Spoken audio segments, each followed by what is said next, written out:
Chapter 18. After these things Paul departed from Athens and came to Corinth, and found a certain Jew named Aquila, born in Pontus, lately come from Italy, with his wife Priscilla, because that Claudius had commanded all Jews to depart from Rome, and came unto them.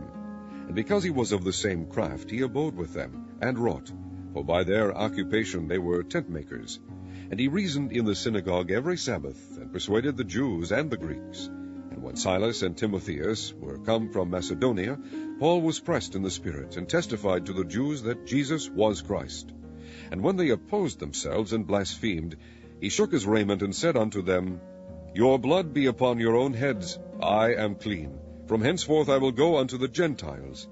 And he departed thence, and entered into a certain man's house, named Justus, one that worshipped God, whose house joined hard to the synagogue.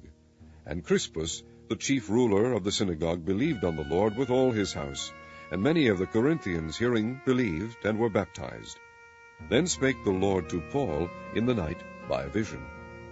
Be not afraid, but speak, and hold not thy peace, for I am with thee, and no man shall set on thee to hurt thee, for I have much people in this city.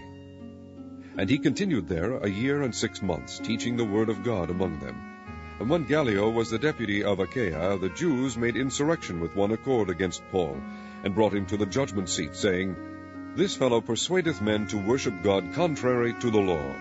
And when Paul was now about to open his mouth, Gallio said unto the Jews, If it were a matter of wrong or wicked lewdness, O ye Jews, reason would that I should bear with you. But if it be a question of words and names, and of your law, look ye to it, for I will be no judge of such matters. And he drave them from the judgment seat. Then all the Greeks took Sosthenes, the chief ruler of the synagogue, and beat him before the judgment seat. And Gallio cared for none of those things. And Paul after this tarried there yet a good while, and then took his leave of the brethren, and sailed thence into Syria. And with him Priscilla and Aquila, having shorn his head in Cenchrea, for he had a vow. And he came to Ephesus, and left them there.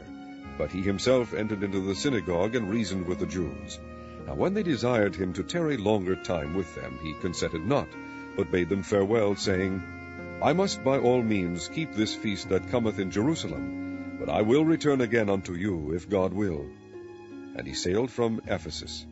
And when he had landed at Caesarea, and gone up and saluted the church, he went down to Antioch. And after he had spent some time there, he departed and went over all the country of Galatia and Phrygia in order, strengthening all the disciples.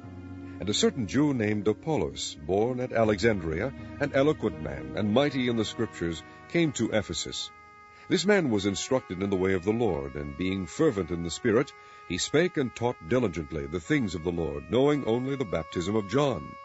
And he began to speak boldly in the synagogue, whom when Aquila and Priscilla had heard, they took him unto them, and expounded unto him the way of God more perfectly. And when he was disposed to pass into Achaia, the brethren wrote, exhorting the disciples to receive him, who, when he was come, helped them much which had believed through grace.